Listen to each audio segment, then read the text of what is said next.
Existe uma mentira silenciosa que acompanha quase toda pessoa disciplinada. A ideia de que fracassar é imperdoável, que errar é sinal de fraqueza, que perder significa não ser bom o suficiente. O mundo moderno ensina isso cedo.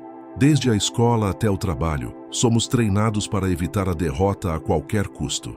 Mas os samurais, homens que viveram com a morte como possibilidade diária, viam o fracasso de forma radicalmente diferente. Eles não treinavam para vencer sempre, treinavam para não se destruir quando perdiam. No Japão feudal, a derrota não era um evento raro, era inevitável. Batalhas eram imprevisíveis, estratégias falhavam, guerreiros habilidosos eram superados, e ainda assim, alguns homens conseguiam permanecer inteiros depois da queda, enquanto outros se despedaçavam por dentro após um único erro. A diferença não estava na força física, estava na relação com a perda. Se em algum momento da sua vida você já sentiu que um erro definiu quem você é, fica comigo até o final, porque isso muda tudo. Hoje a maioria das pessoas não é derrotada por inimigos externos, mas pela própria mente depois do fracasso. Um projeto que não dá certo, um negócio que falha, um relacionamento que termina, um objetivo não alcançado. O evento passa, mas a identidade se quebra. A pessoa não pensa "eu falhei", pensa "eu sou um fracasso". É nesse ponto que a derrota se torna destrutiva. Os samurais tinham um treinamento específico para evitar isso. Não era motivação, não era pensamento positivo, era uma técnica mental silenciosa, raramente explicada fora dos dojos tradicionais, uma forma de separar ação de identidade, resultado de valor pessoal.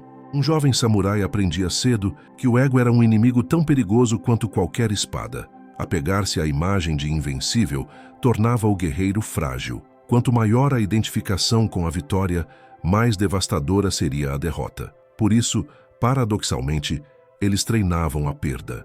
Em treinos de Kenjutsu, havia exercícios em que o aluno era colocado deliberadamente em posições desfavoráveis, não para humilhá-lo, mas para ensiná-lo a permanecer presente enquanto perdia. Respirar sob pressão, aceitar o golpe sem colapsar internamente. O objetivo não era evitar a derrota, era evitar o desespero. A técnica não dizia respeito ao corpo, mas à mente. O guerreiro aprendia a observar a perda como um fato, não como uma sentença. O golpe aconteceu, a queda ocorreu, o mundo não acabou, o próximo movimento ainda existe. No mundo moderno isso se perdeu. Somos ensinados a construir uma identidade baseada apenas em desempenho. Somos o cargo que ocupamos, o negócio que cresce, a imagem de sucesso que sustentamos. Quando isso cai, não perdemos apenas uma batalha, perdemos quem acreditávamos ser. Kenji era um jovem executivo japonês em Tóquio, décadas depois do fim dos samurais, mas carregando o mesmo padrão mental do mundo moderno. Cresceu ouvindo que precisava ser o melhor, trabalhou incansavelmente, subiu rápido na empresa, até que, aos 34 anos, liderou um projeto que fracassou publicamente. Em uma semana tudo ruiu, promoção cancelada, reputação manchada, olhares mudaram. O fracasso em si foi duro, mas o que quase o destruiu foi o silêncio que veio depois. Kenji não conseguia mais se olhar no espelho. Evitava encontros, sentia vergonha constante, não dormia. Não porque havia falhado, mas porque havia se tornado o fracasso.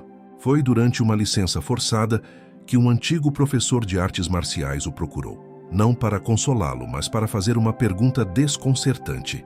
Quem é você quando perde? Kenji não soube responder. Sempre havia sido alguém que vencia.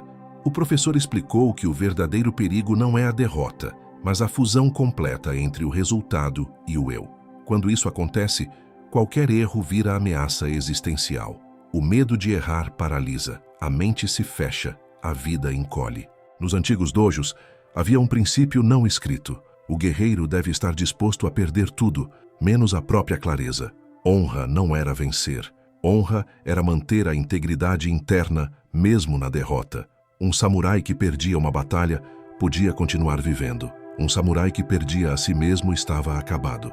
Kenji voltou a treinar não para vencer, mas para observar sua reação à perda. Em cada exercício em que errava, notava o impulso imediato de se justificar, se culpar ou se fechar. O treino era não seguir esses impulsos, respirar, permanecer. Aceitar o fato sem criar uma narrativa destrutiva, essa era a técnica. não resistir à perda, não dramatizá-la, não se definir por ela. Talvez isso soe simples. Não é. Exige uma coragem que poucas pessoas desenvolvem, a coragem de olhar para o fracasso sem fugir, sem mascarar, sem transformar em identidade. A maioria das pessoas prefere vencer menos a enfrentar essa sensação. Evita riscos, evita tentar, evita se expor. Os samurais sabiam que isso era uma morte lenta. Melhor cair e aprender a levantar sem se odiar do que nunca entrar em batalha. O fracasso para eles não era o fim do caminho, era parte do treinamento. Um mestre severo, mas honesto. O problema começa quando transformamos o erro em veredito final sobre quem somos. E talvez essa seja a verdadeira lição esquecida. Não é como vencer sempre, é como perder sem se destruir. Aprender a perder não tornava o samurai fraco, tornava-o perigoso. Um homem que não teme a derrota não luta de forma desesperada. Ele vê com clareza, age com precisão. Não entra em pânico quando algo sai do controle. No campo de batalha, isso fazia a diferença entre viver e morrer. Na vida moderna, faz a diferença entre crescer ou se paralisar. Kenji percebeu algo inquietante durante os treinos. Quanto menos ele tentava proteger a própria imagem, melhor se movia. Seus golpes ficavam mais limpos, suas decisões mais simples. O medo de errar havia criado rigidez. Ao aceitá-lo, o corpo relaxava. A mente voltava ao presente. O fracasso deixava de ser ameaça e virava informação. Essa é a técnica que quase ninguém ensina. Não se trata de vencer a mente, mas de parar de se identificar com o resultado. Os samurais sabiam que resultados mudam. O eu que observa pode permanecer. Quando essa distinção se perde, cada erro vira um ataque à identidade. No Ocidente, o fracasso é tratado como algo a ser superado rapidamente, escondido ou reinterpretado de forma artificial. Tudo acontece por uma razão. Era para ser assim. Os samurais não suavizavam a derrota. Eles a encaravam diretamente. Sentiam o peso, mas não adicionavam uma história de autodesprezo. Existe uma diferença sutil entre responsabilidade e culpa. Responsabilidade diz, algo deu errado, vou aprender. Culpa diz, algo deu errado, logo eu sou errado. A segunda corrói, a primeira fortalece. A técnica japonesa treinava essa separação com rigor. Em antigos manuscritos, há relatos de guerreiros que, após derrotas severas, eram instruídos a executar tarefas simples por dias.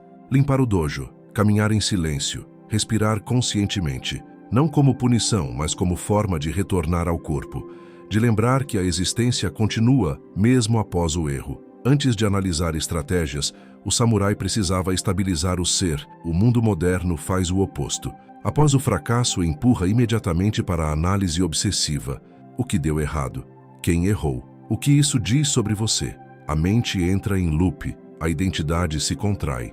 A pessoa não aprende, apenas se culpa. Kenji começou a perceber que a maior parte do sofrimento não vinha do evento em si, mas da resistência interna. A tentativa de negar, justificar ou apagar o ocorrido. Quando ele simplesmente aceitava o fato, isso aconteceu. Algo se dissolvia, o peso diminuía, a energia voltava.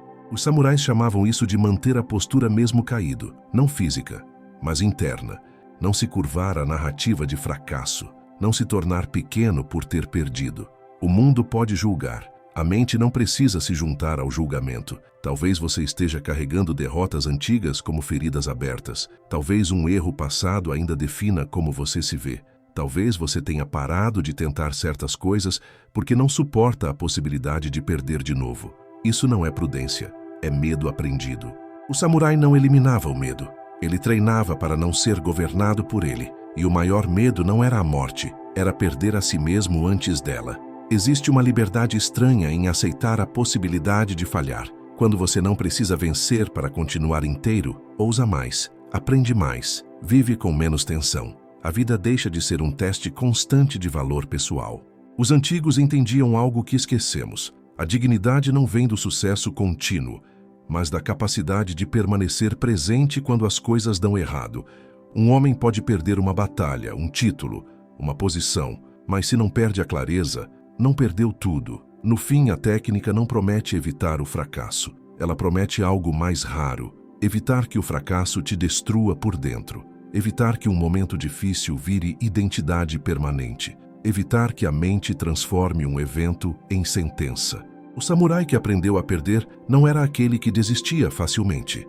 Era aquele que sabia levantar sem ódio de si mesmo, que não precisava fingir invencibilidade, que entendia que cair faz parte do caminho, mas permanecer caído é uma escolha. Talvez essa seja a disciplina mais difícil de todas, não a de vencer sempre, mas a de continuar inteiro quando não se vence, porque no fim, não é a derrota que define quem você é o que você se torna depois dela. Se isso fez sentido para você, me conte nos comentários o que você aprendeu com a sua maior derrota. Se inscreva no canal para continuar inteiro, mesmo quando as coisas não dão certo.